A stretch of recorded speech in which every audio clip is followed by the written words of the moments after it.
Jai Shri Ram. I already told you the original Bhagavad Gita contains 745 verses. You can get M.N. Dutt's 9-volume original Mahabharata. 9 volumes. I think it is 8,000 rupees or so. Parimal Publications. Please get yourself 9 volumes. M.N. Dutt, Parimal Publications. The Mahabharata original. You will find that interestingly in this book also, this verse which is called the Gita Mana Shloka is there, which says that there are 745 verses. But if you look deeper and go to the Bhagavad Gita which occurs in the Mahabharata, Bhishma Parva, you will find that unfortunately only 700 verses are featured in that book, which is a very strange paradox. The author himself has included the Gita Mana verse, saying that the Gita contains 745, but in his 6th volume, or no, I don't know which number it is, Bhishma Parva, which is the 6th canto, it contains only 700.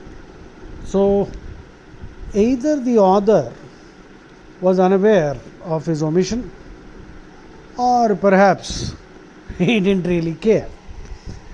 There are many theories as to how we have in the market every publication, Gita Press, Ramakrishna Math, name it, even ISKCON, everybody is publishing only 700 shlokas. The valid question obviously is, who gives anybody the right to edit Sri Krishna's words and delete 45 shlokas? Effectively 46 shlokas uttered by Krishna have been removed. So the whole numbering changes. Okay, the Gita Mana Shloka is like this. Please listen. It is in the 6th chapter of the Mahabharata, 6th chapter, 43rd subchapter, 4th verse in the Mahabharata. 643.4. 6.43.4. You can check out. Shata Shatani Savimsani Shlokanam Praha Keshava. Shata Shatani Savimsani Shlokanam Praha Keshava. Which means Krishna spoke 620 verses. Shata Shatani Savimsani Shlokanam Praha Keshava. Arjuna Sapta Pancha Shata. Arjuna spoke 57. Sapta Shatim Cha Sanjaya. Sanjaya spoke 67. Dhritarashtra Shlokamekam Gitayaha Manamuchyate. Dhritarashtra spoke 1. You can check. So the total is 620 plus 57 plus 67 plus 1, which is 745. The Vulgate version in the market contains only 700. This is the paradox. Interesting, isn't it? So now let us take a deeper look.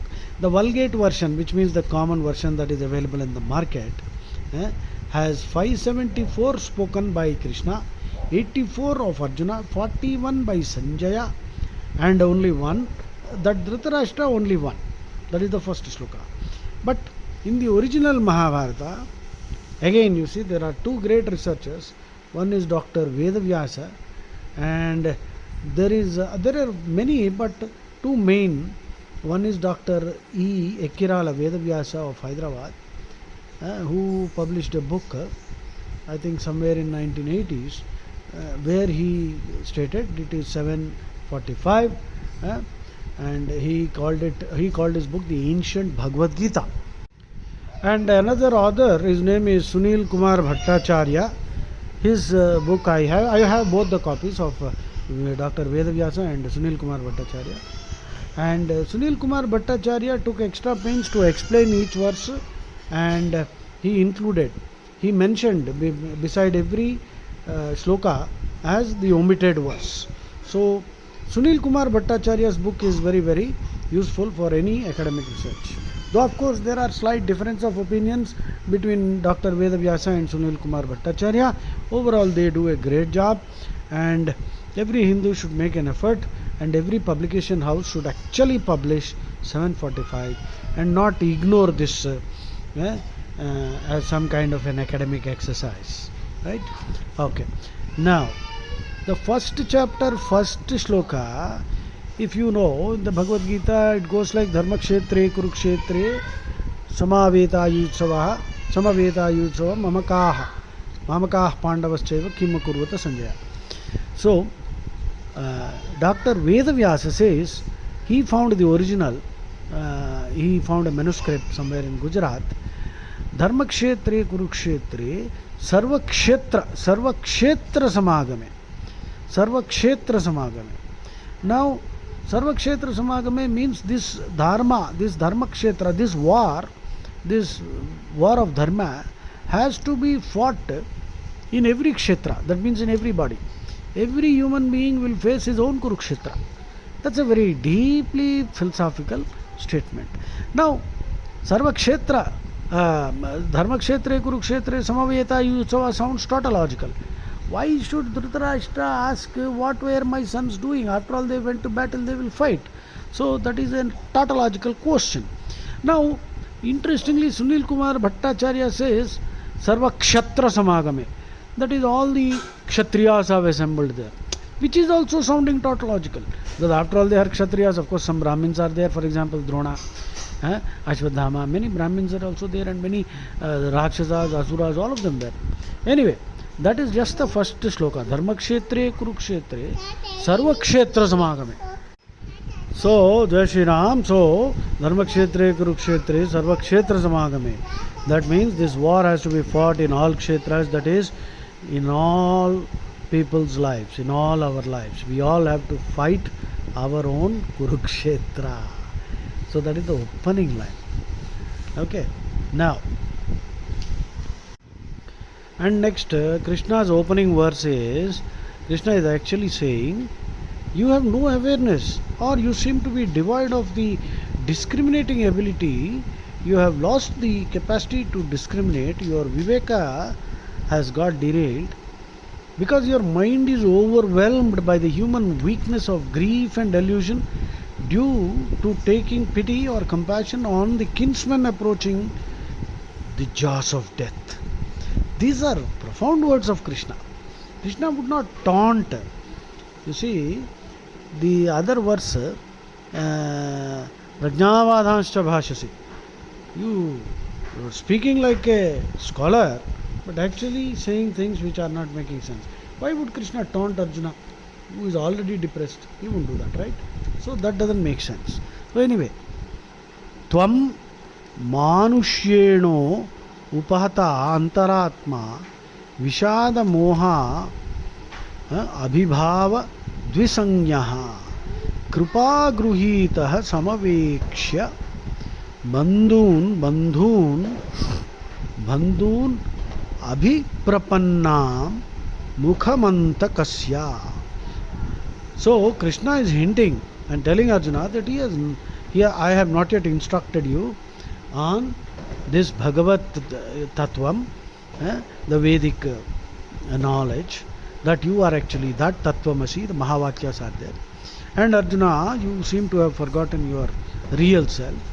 And so, the Lord is actually giving a hint, and he will launch into this entire discussion. So that sounds much more reasonable.